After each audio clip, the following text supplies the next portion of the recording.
Assalamualaikum warahmatullahi wabarakatuh.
Ya, selamat pagi.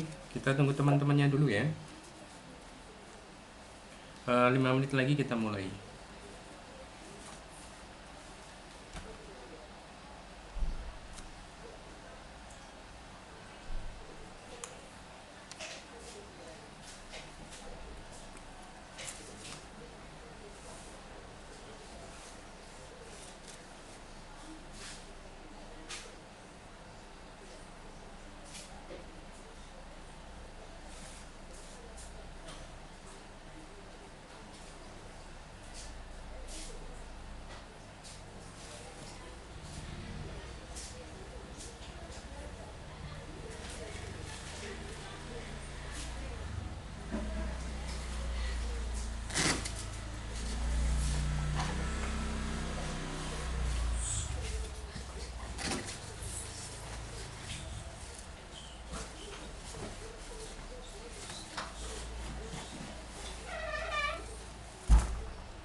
Bismillahirrahmanirrahim. Assalamualaikum warahmatullahi wabarakatuh.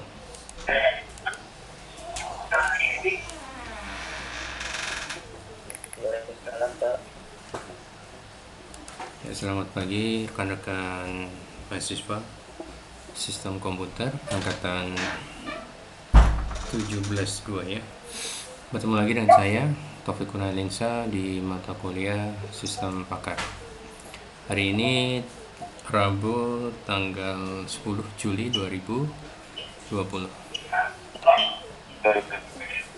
Baik, sebelum kita mulai untuk pembelajarannya untuk hari ini, mari terlebih dahulu kita berdoa sejenak agar dalam pembelajaran kali ini dapat dipermudah untuk pembelajarannya tanpa ada halangan apapun, baik itu dari kita sendiri ataupun dari jaringan koneksi internetnya ya.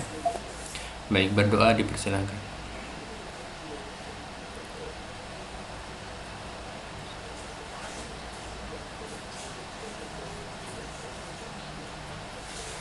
Selesai. Baik, untuk mata kuliah hari ini mungkin saya sedikit menerangkan bahwa di mata kuliah Sistem Pakar nanti ada beberapa kali pertemuan yang berisikan tentang teori teori tentang Sistem Pakar. Kemudian nanti dilanjutkan setelah itu nanti ada pengembangan dalam pembuatan Sistem Pakar. Untuk pengembangan Sistem Pakarnya nanti kita membuatnya menggunakan bahasa pemrogramannya web ya, menggunakan pemrograman PHP ya. Mungkin kita sering mendengar Sistem Pakar itu seperti apa gitu ya.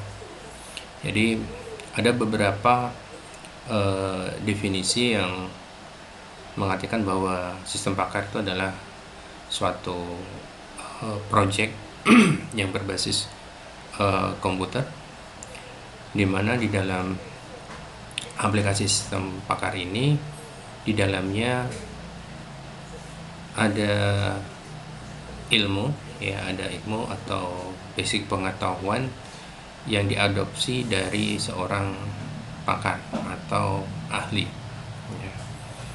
Nah, seorang pakar atau ahli dalam pembuatan Sistem Pakar itu juga banyak sekali ragamnya ya dari seorang pakar itu.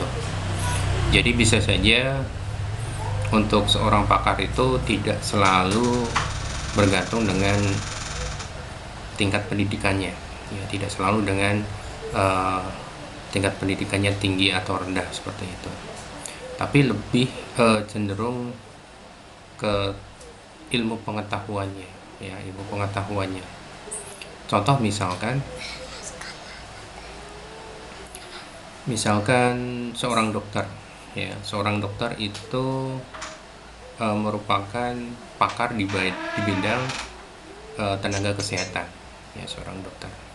Tetapi dokter itu juga nanti ada perbedaan juga antara dokter umum dengan dokter spesialis ya. Kalau dokter spesialis berarti di sini dia benar-benar seorang pakar di bidang tertentu ya, lebih spesifik seperti itu. Itu untuk bidang kesehatan.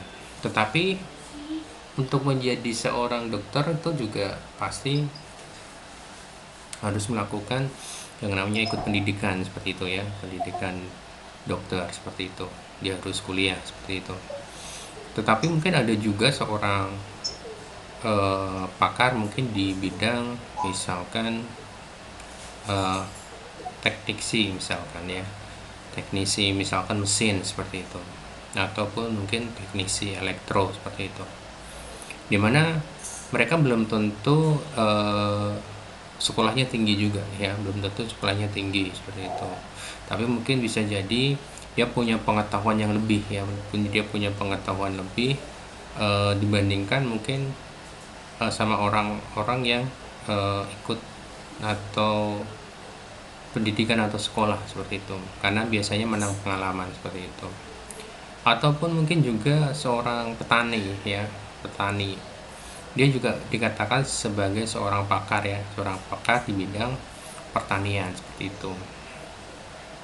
Nah, dari sini kita bisa menyimpulkan bahwa seorang pakar merupakan orang yang memiliki keahlian di bidang tertentu ya.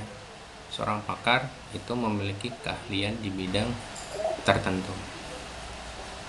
Nah, sistem pakar itu juga banyak kegunaannya, banyak macam-macam jenisnya. Ada yang mungkin sistem pakar yang bergerak di bidang kesehatan misalkan. Ya, bidang kesehatan mungkin apa yang dibahas tentang misalkan sistem pakar kesehatan anak, maka yang ada di dalam sistem pakar itu sendiri itu selalu spesifik dengan penyakit anak saja. Mungkin ada sistem pakar tentang cara merawat tanaman pohon jati misalkan.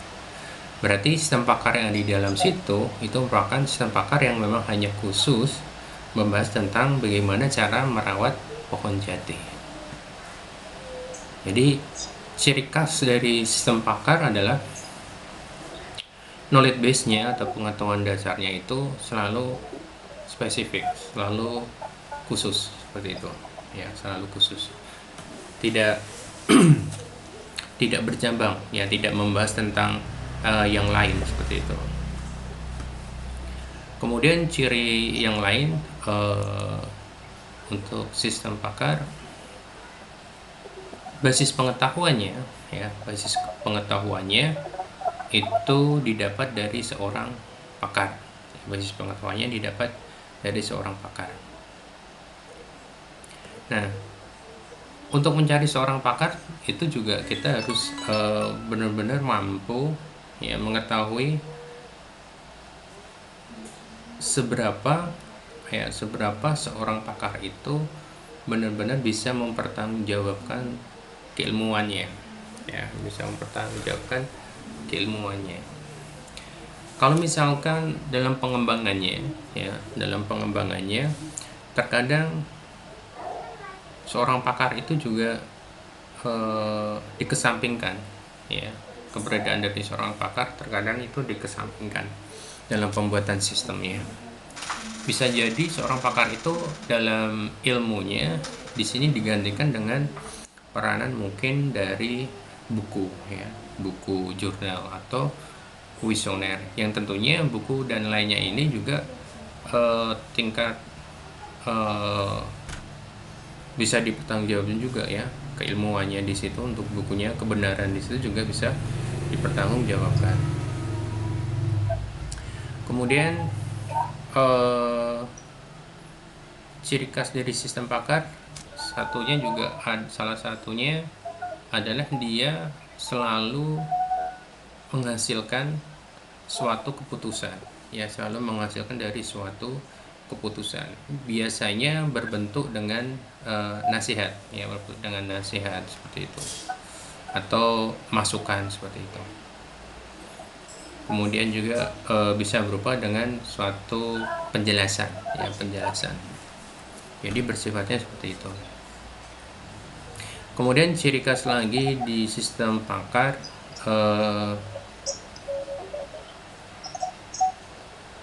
selalu bisa digunakan ya, selalu dalam keilmuannya ya, dalam keilmuannya selalu bisa dikembangkan ya, bisa selalu dikembangkan. Dalam arti misalnya seperti ini, ketika seorang pakar itu membuat sistem ya, misalkan tentang eh, membahas tentang penyakit anak misalkan, ya, penyakit anak itu mungkin tahun sekarang dalam dalam pembuatan sistemnya mungkin hanya membahas tentang sampai 100 penyakit anak misalkan. Tetapi mungkin dalam pengembangannya nanti ada gejala baru, ya, gejala baru, kasus baru tentang penyakit anak, sehingga mungkin di sistem pakar itu knowledge base-nya untuk pengetahuan dasarnya nanti dikembangkan lagi, dimasukkan ke dalam suatu sistem lagi seperti itu. Jadi sistem pakar itu selalu bisa dikembangkan. Nah, keuntungan dalam penggunaan sistem pakar. Dalam penggunaan sistem pakar tentunya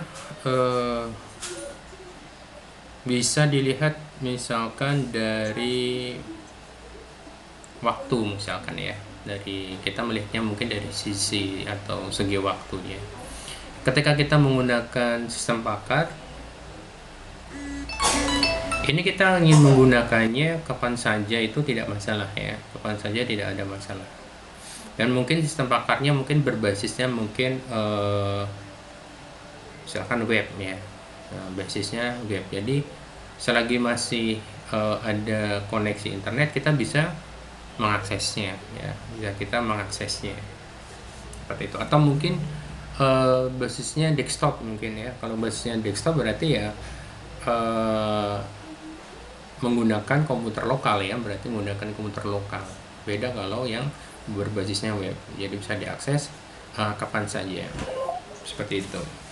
Nah, perbandingannya apa dengan misalkan kita menggunakan dari tenaga pakar secara langsung, ya. Dari segi waktu tadi, kalau misalkan kita menggunakan sistem pakar,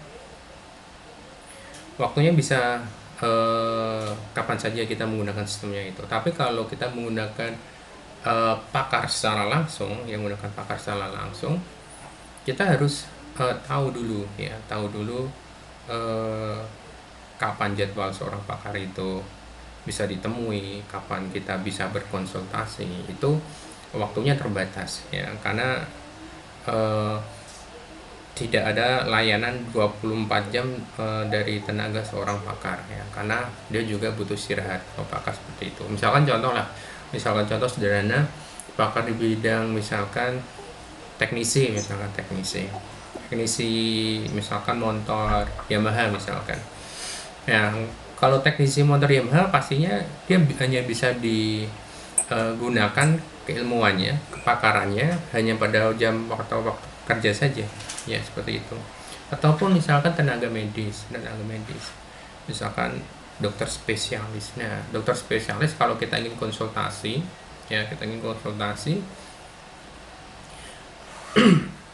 tentunya kita harus melihat, ya, kapan jam dianya praktek. Dokter spesialis ini kapan dia praktek, di mana tempat prakteknya kita harus tahu. Apalagi mungkin dalam jam prakteknya mungkin juga dibatasi. Biasanya kalau misalkan dokter spesialis itu kalau di rumah sakit juga jam prakteknya juga dibatasi paling 1 sampai 3 jam saja, setelah itu selesai. Atau enggak mungkin dibatasi dari jumlah pengunjungnya, biasanya juga dibatasi. Nah, itulah kenapa satu, dari segi waktu penggunaan sistem pakar itu lebih bagus dibandingkan dengan langsung dengan pakarnya. Jadi masalah waktu. Kemudian dari sisi geografisnya, kalau kita menggunakan sistem pakar tadi, kapan saja, ya, tempatnya di mana, selagi ada koneksi internet, kita bisa menggunakan keilmuan dari seorang pakar, ya. Tetapi kalau kita misalkan ingin langsung ketemu pakar langsung, ya, berarti kita ya harus datang ke tempatnya, gitu, ya. Kita langsung datang ke tempatnya, konsultasi, ambil nomor antri, mungkin seperti itu. Dan kemudian mungkin dari sisi kita melihat juga dari sisi finansialnya, ya. Jadi kalau kita menggunakan sistem pakar, bisa jadi sistem pakar yang dibuat itu gratis, ya. Sistem pakar yang dibuat itu gratis, tidak ada biayanya, ya tidak ada biayanya sama sekali. Mungkin dalam pembuatan sistem pakarnya itu bentuk konsultasinya gratis seperti itu pembuatan sistemnya. Tetapi mungkin yang berbayar ya, mungkin yang berbayar itu mungkin dia menjual obatnya seperti itu. Mungkin dia menjual obatnya, mungkin dia menjual alat-alatnya seperti itu. Jadi yang dikenakan biaya hanya seperti itu. Berbeda dengan ketika kita menggunakan tenaga langsung dari seorang pakar. Ya, menggunakan tenaga langsung dari seorang pakar tentunya pasti berbeda, harganya berbeda. Ya, harganya berbeda. Mungkin yang pernah ke dokter ya, mungkin pernah ke dokter spesialis atau mungkin pernah mengantarkan temannya atau mungkin saudaranya. Kalau dokter spesialis itu pasti biayanya lebih mahal daripada dengan dokter umum ya. Mungkin cuman kadang dokter spesialis itu misalkan saya pernah itu eh, ke spesialis bedah gitu ya, ke spesialis bedah. Jadi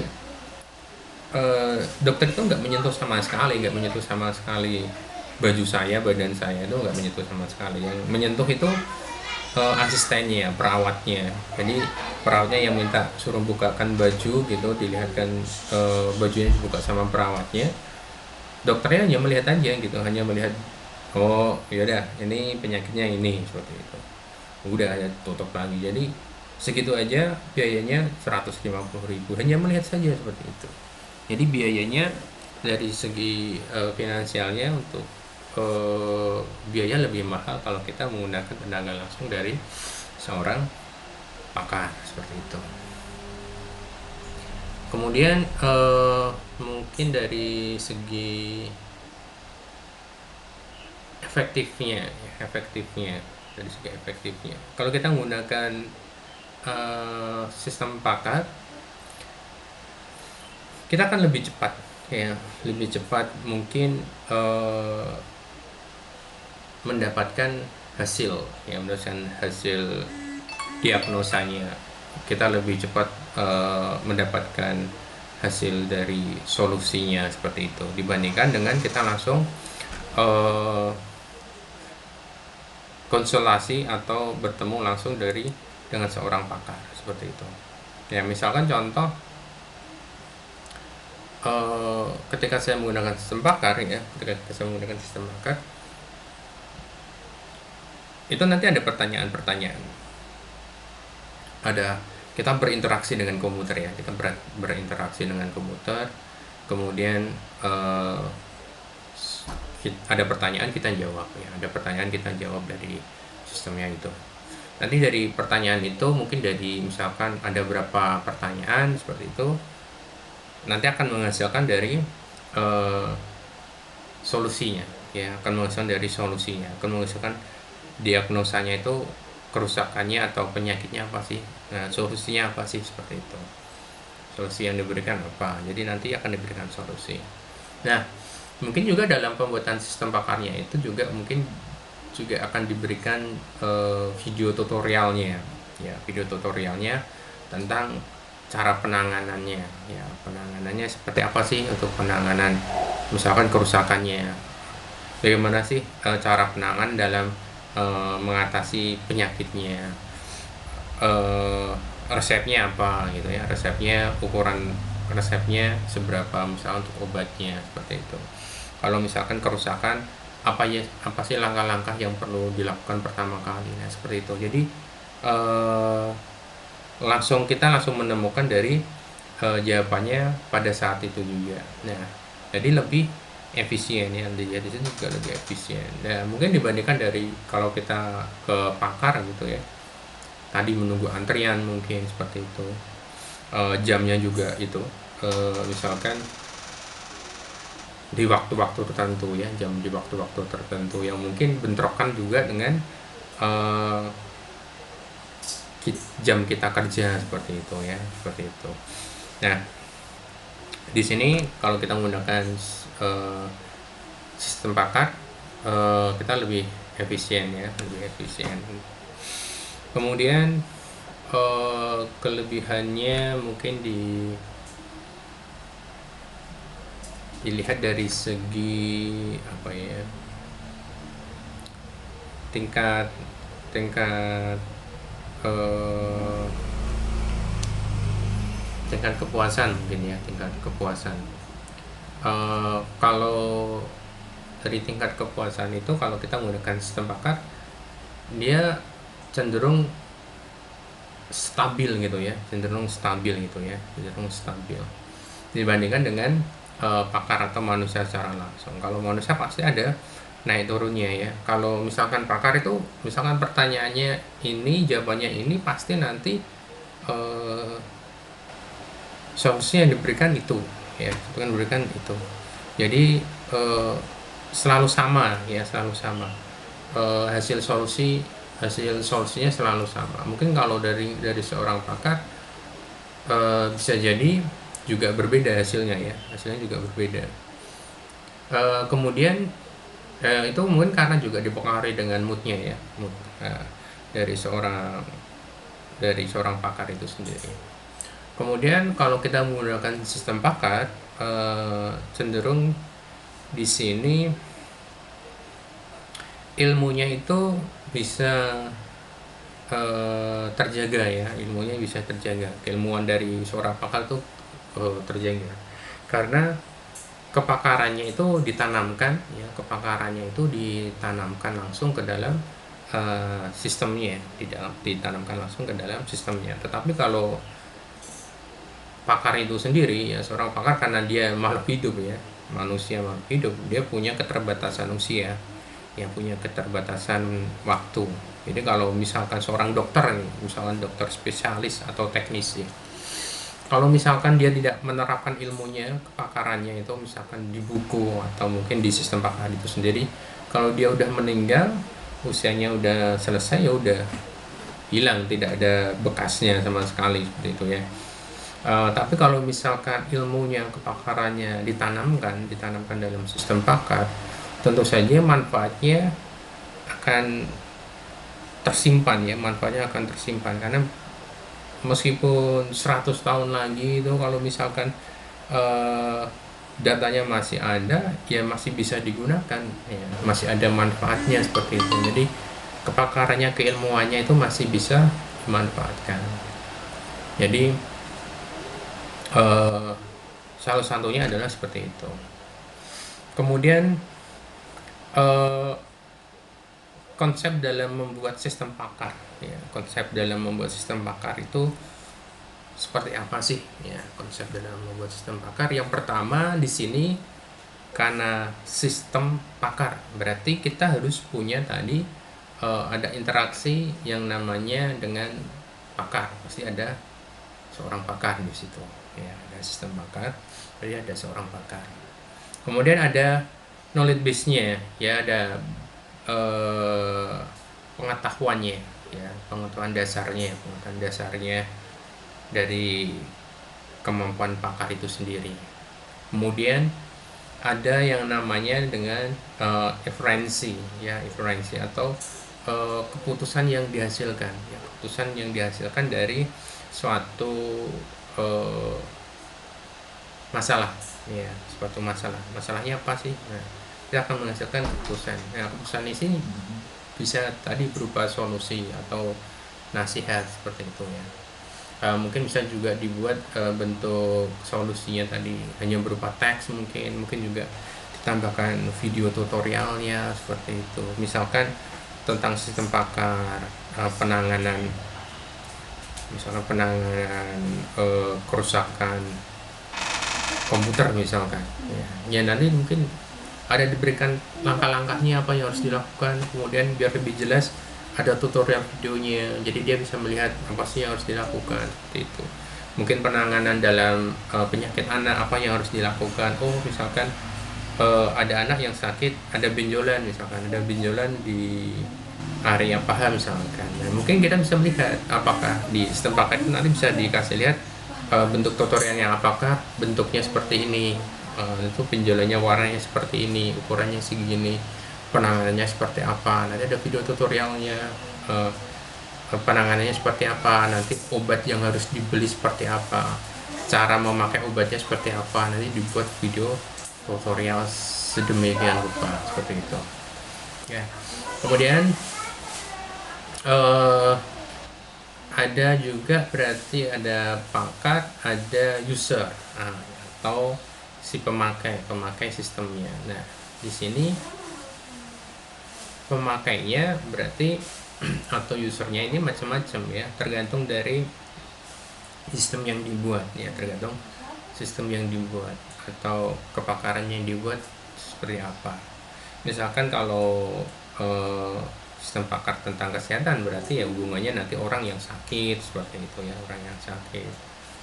Mungkin sistem pakar di bidang pertanian misalkan, jadi misalkan sistem pakar cara tadi perawatan pohon jati, jadi yang ada di situ yang membahas tentang eh, penyakit yang biasa terjadi di pohon jati itu seperti apa solusinya, atau mungkin ternak ya, mungkin seperti itu, ternak, cara merawat sistem pakar merawat eh, ternak ulat sutra misalkan seperti itu ya. Nanti bagaimana cara kita menangani dalam kasus-kasus yang terjadi ketika beternak ulat sutra, nanti di situ dibahas secara tuntas seperti itu ya. Ada fakta, kemudian ada solusi yang diberikan seperti itu. Kemudian dalam sistem pakar itu sendiri dia juga termasuk dalam kecerdasan buatan ya. Sistem pakar itu juga termasuk dalam kecerdasan buatan. Dimana kecerdasan buatan di sini macam-macam ya, kecerdasan buatan itu macam-macam. Jadi kalau sistem pakar itu sendiri kecerdasan buatannya termasuk kecerdasan buatan yang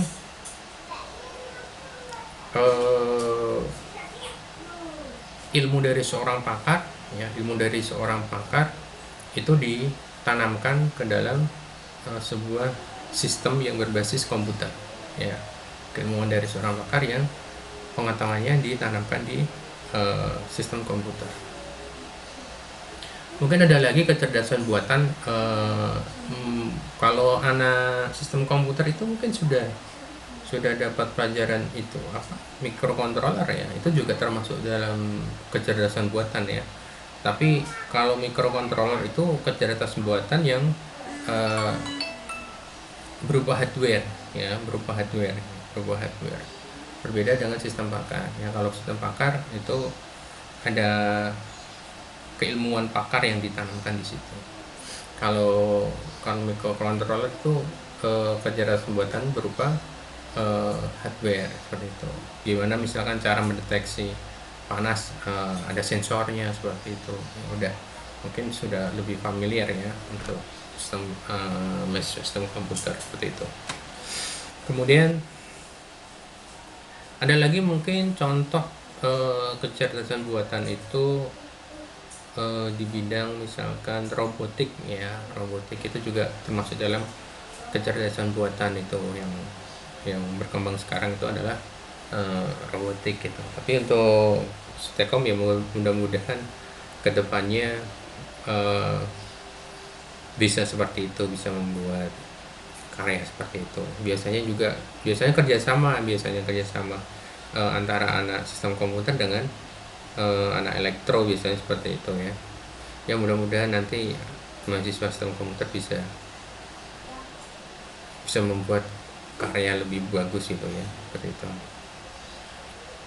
Kemudian apalagi ya, kalau kelemahan mungkin ya, kelemahan dari sistem pakar mungkin kelemahan sistem pakar itu biaya dalam pembuatannya. Mungkin biaya pembuatannya itu mungkin lebih mahal. Kalau yang menggunakan sih biasanya cenderung murah ya, ringan, tapi dalam biaya pembuatannya itu cenderung lebih mahal gitu, karena satu, kita harus tadi berinteraksi langsung dengan seorang pakar gitu ya. Kita belum tentu orang yang punya kemampuan seperti itu bisa dimintai ilmu ke pakarnya secara gratis, itu belum tentu ya. Karena kalau mungkin, dan juga mungkin karena juga ini apa, waktunya juga ya, karena waktunya juga untuk membuat membuat apa, eh, karena yang membuat sistem pakar itu kita ada dua, ini ada dua komponen yang mendasar ketika kita membuat sistem pakar. Yang pertama adalah seorang pakar itu sendiri, yang kedua adalah programmernya, ya. Engineeringnya adalah sistem pakarnya itu. Jadi kalau misalkan dua-duanya misalkan tidak bisa kerjasama, ya, tidak bisa menyisihkan waktu, meluangkan waktu untuk membuat sistem itu, ya tidak akan jadi seperti itu. Sistem pakarnya tidak akan jadi. Misalkan seorang programmernya di sini udah meluangkan waktunya, tapi di sisi lain ternyata pakarnya ini nggak punya waktu, ya nggak akan terjadi, ya tidak akan terbentuk sistem pakar itu sendiri gitu ya. Yang pada akhirnya kalau terjadi seperti itu, terkadang seorang programmer ini bisa merangkap menjadi pakar gitu ya. Jadi seorang pakar, jadi program itu juga merangkap sebagai seorang pakar.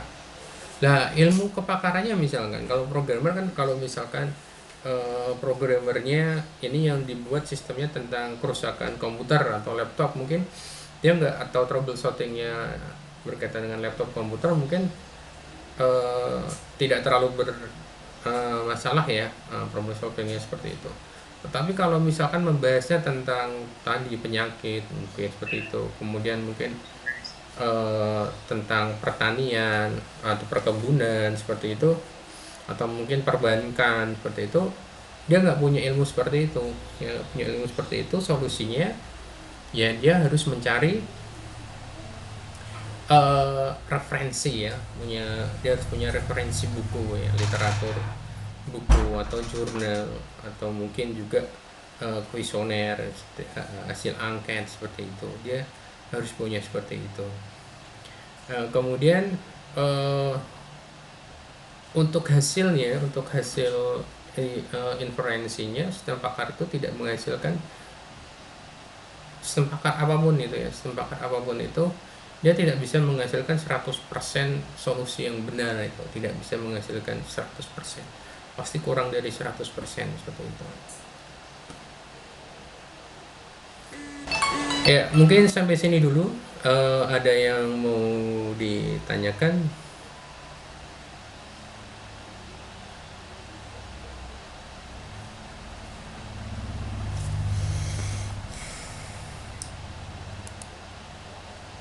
Ada, Pak. Tidak ada. Kalau tidak ada, kita lanjutkan dengan sesi berikutnya ya. Sesi berikutnya kita berkaitan dengan kuis. Ya, kuis, jadi sesi tanya jawab. Nanti yang bisa menjawab silakan sebutkan nama. Nanti yang bisa dikasih poin, poinnya adalah 10. Pertanyaannya masih ruang lingkup tadi, apa yang kita bahas, kita bicarakan. Sebentar, saya siapkan pulpen dulu. Ya, untuk sistem komputer 17.2, kalau di absen saya ini ada sampai 19 orang ini. Mulai dari Mas Andri Irawan sampai Mas Wahyu Agustiawan. Tapi yang bisa online ini hanya 6 orang nih. Ada. Nah, itu kebanyakan dari D3, Pak. Oh, masih ada yang D3 ya. Oh, Saya D3, Pak. oke. Berarti ini semua yang ikut sistem pakar ini berarti S1 ya? Iya, yang S1. Oke, saya absen sebentar ya. Nanti yang ikut D3 bilang ya, nanti biar Ya. absennya saya coret. Mas Andri Irawan ada ya? S1 ya ini ya. Oke, Mas Ahmad Ferry Anda S1 ya. Cuman nggak masuk. Oh, nggak masuk. Ini, oh iya. Mas Andi Febrian ada ya? S1 juga. Iya, oke, hadir. Oke. Kemudian Mbak Anita itu, Kotanya bisa. Anita S1 atau D3? S1. S1. Mas Bagus Anto, Saya, Pak. oh iya. Mas Diah, Mbak Diah Ayu Hadir. hadir. Mas Ferian, Dia Mas Ferian Tris D3. D3. Oke, saya coret. Mas Firdaus Febriansyah D3. S1 hadir. OS1. Mas Hawin Saya Pak hadir. hadir. Mas Arik Akmal D3. D3 Pak. D3.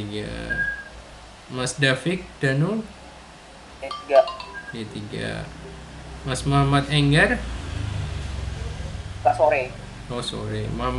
Muhammad Ilzam D3. D3. Nafis Multazam S1. S1. Nur Afifah Eka D3. D3 saya coret. Rizka Widya D3. D3 saya coret. Mas Safrizal Rifki S1. S1. S1 Pak. Mas Yakub Puji D3. D3. Satu lagi Mas Wahyu Aldo. Udah keluar ini, Pak. Oh, udah keluar. Oke. Udah wisuda. Udah bisa. Masih di awal ya. Ya udah. Udah awal Pak. Baik, untuk pertanyaan pertama, ya, oke, kita lanjutkan di sesi kuis.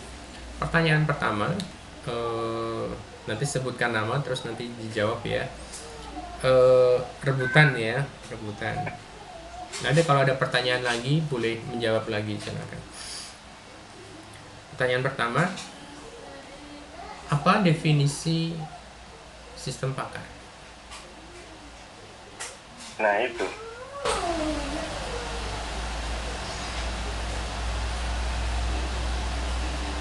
Apa definisi sistem pakar?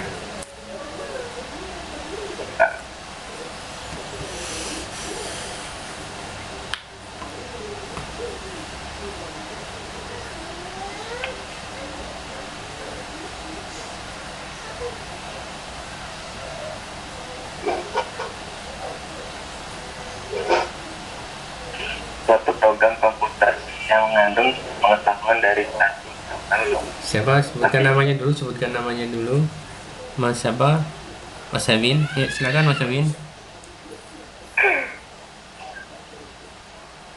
Sistem pakar adalah saya Salim Fuad menjawab apa adanya ya Pak. Ya, oke. Sistem pakar adalah suatu program komputer yang mengandung pengetahuan dari satu atau Oke. Ada lagi? Ada. Ya, oke. Ada lagi yang bisa menambahkan? Saya kasih poin 10 untuk Mas Hawin.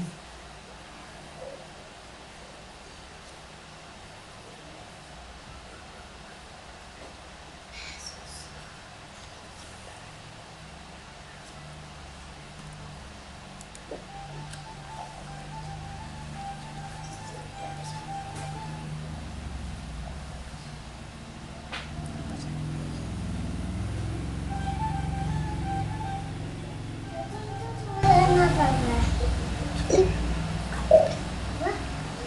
Kalau aku apa tuh? Roti, roti, roti rasa apa? Halo Pak, Iya, boleh lanjut sedikit kan? boleh, silakan. Ini sistem pakar adalah sistem informasi yang berisi tentang seseorang akan dia dapat digunakan untuk konsultasi. Ya. Benar. Ya. Selanjutnya pertanyaan yang kedua, silakan dijawab. Apa yang dimaksud dengan pakar?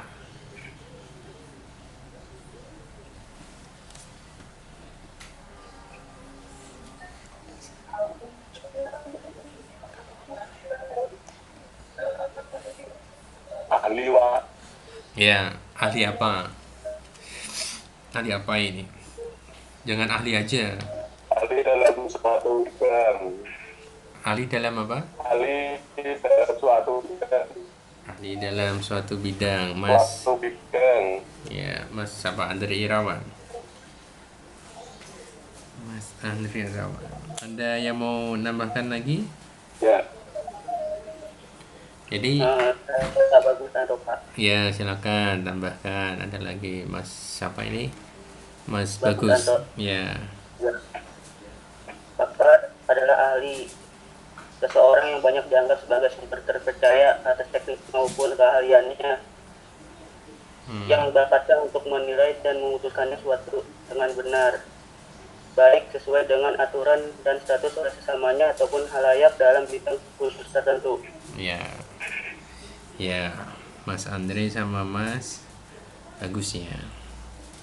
Jadi intinya adalah seorang pakar itu adalah orang mempunyai kemampuan ilmu di bidang tertentu yang tidak dimiliki oleh orang lain seperti itu. Kemudian pertanyaan selanjutnya, pertanyaan ketiga. Ini sudah ada 3 orang tadi yang jawab, Mas Andre, Mas Bagus, sama Mas Habin ya. Pertanyaan selanjutnya,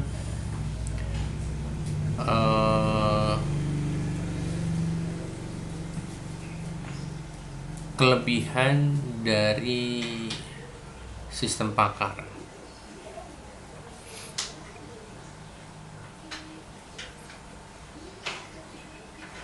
Silakan. saya Pak. Ya, Mas siapa nih? Mas Habin. Oke. Oke, Mas Firdaus sama Mas Habin dulu tadi. Ya udah, Mas. Daud dulu. Ya, yang, Mas. yang pro. Ya, silakan Mas Firdaus dulu. Keuntungannya tidak masalah digunakan kapan saja. Hmm. Yang kedua gunakan di mana saja. Hmm. Yang ketiga bisa lebih efektif karena tidak langsung bertemu dengan pakarnya. Hmm. Selanjutnya itu lebih cepat dapatkan hasil karena tidak harus mengantri untuk bertemu pakar. Oke. Ya, Mas Habin mau menambahkan? Sedikit Pak. Ya, silakan. Kita melakukan proses secara berulang otomatis Hmm. dan menyimpan pengetahuan dan keahlian para pakar, Hmm. meningkatkan output dan produktivitas, dan meningkatkan kualitas. Itu Pak. Oke. Pertanyaan terakhir nih, pertanyaan terakhir.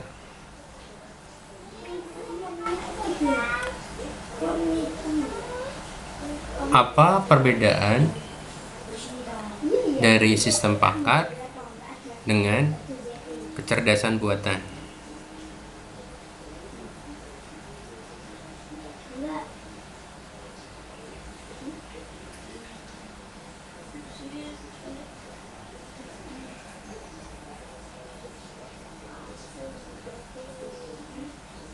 Kalau sistem pakar itu sebetulnya bagian dari kecerdasan buatan ya, bagian dari kecerdasan buatan. Nah, tapi perbedaan antara kecerdasan buatan dengan sistem pakar itu apa?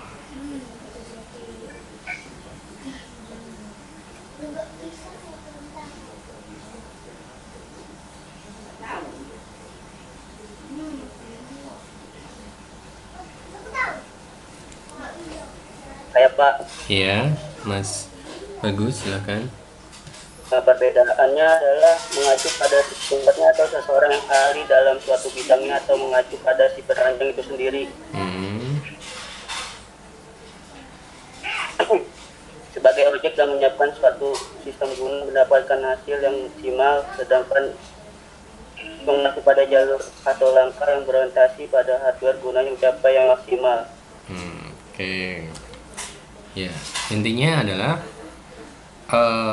kalau kecerdasan buatan itu sistem yang digunakan, ya, sistem yang digunakan untuk kecerdasan buatannya itu selalu berhubungan dengan hardware, ya, untuk menyelesaikan dari suatu inferensinya, ya, untuk menyelesaikan inferensinya selalu menggunakan hardware.